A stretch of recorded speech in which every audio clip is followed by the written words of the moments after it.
Maharashtra news 24 विशेष report. Solapur में कथित अवैध कारोबार के विरोध में राष्ट्रवादी कांग्रेस के युवा अध्यक्ष सुहास कदम ने आंदोलन का बिगुल बजा दिया है। उन्होंने पुलिस प्रशासन को आमरण अनशन की अनुमति के लिए आवेदन दिया था। उनका आरोप है कि आवेदन पर समय रहते निर्णय नहीं लिया गया, जिससे प्रशासनिक देरी हुई। इसके विरोध में उन्होंने फेसबुक लाइव के माध्यम से अपनी नाराजगी जाहिर की। इसके बाद उन्हें अनशन की अनुमति मिल गई। इस पूरे घटनाक्रम पर सुहास कदम ने महाराष्ट्र न्यूज 24 से विशेष बातचीत की। उन्होंने क्या कहा, पुलिस प्रशासन पर क्या सवाल उठाए और आगे की उनकी रणनीति क्या है। देखते रहिए महाराष्ट्र का number 1 digital news channel Maharashtra news 24।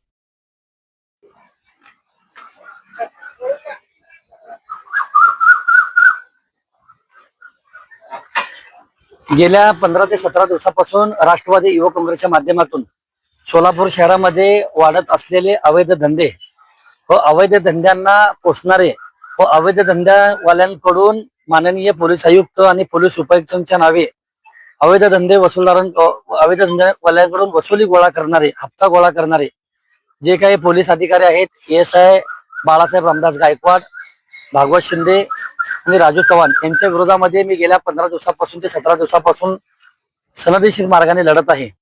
परंतु मी त्यांच्या बाबतीमधली तक्रार माननीय या सोलापूर शहराचे पोलीस आयुक्त एम राजकुमार असतील, उपायुक्त प्रीतम यावलकर साहेब असतील, सोलापूर जिल्ह्याचे पालकमंत्री जयकुमार गोरेभाऊ असतील, यांना देखील भेटून मी निवेदन दिलं होतं।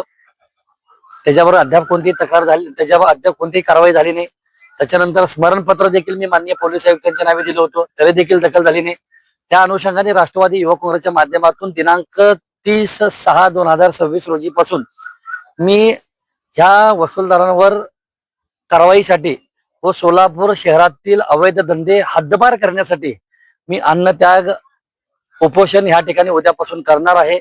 परंतु परवानगीसाठी मी विशेष शाखा असेल, सदर बाजार पोलीस स्टेशन असेल, या ठिकाणी विश्वरत्न डॉक्टर बाबासाहेब आंबेडकरांनी मला जो काही मूलभूत अधिकार दिलेला आहे, लोकशाहीमध्ये लढण्यासाठी जे काही मला स्वातंत्र्य दिलेलं आहे, त्याचा वापर करण्यासाठी मी या ठिकाणी उपोषणाची मी परवानगीसाठी अर्ज केला होता। परंतु मला पोलीस प्रशासनाकडून दिवसभर टाळाटाळी करण्यात आली। शेवटीला मी नाईलाजास्तव या ठिकाणी फेसबुक लाईव्हच्या माध्यमातून जनतेशी संवाद साधला आणि पोलीस प्रशासन कशा पद्धतीने वसूलदारांना पाठीशी घालतंय आणि माझ्या ह्या आंदोलनाला कशा पद्धतीचं गदा आणण्याचं काम करतंय, मी या ठिकाणी वाचा फोडल्यानंतर आता मला या ठिकाणी उपोषणा संदर्भातली परत या ठिकाणी मला मिळालेली आहे। आज त्याच अनुषंगाने मी उद्या दिनांक 30/6/2026 उद्या सकाळी 11 वाजल्यापासून मी या ठिकाणी मला जो अधिकार दिलेला आहे त्या अधिकाराचा वापर करण्यासाठी मी अन्नत्याग बेमुदत उपोषण करणार आहे।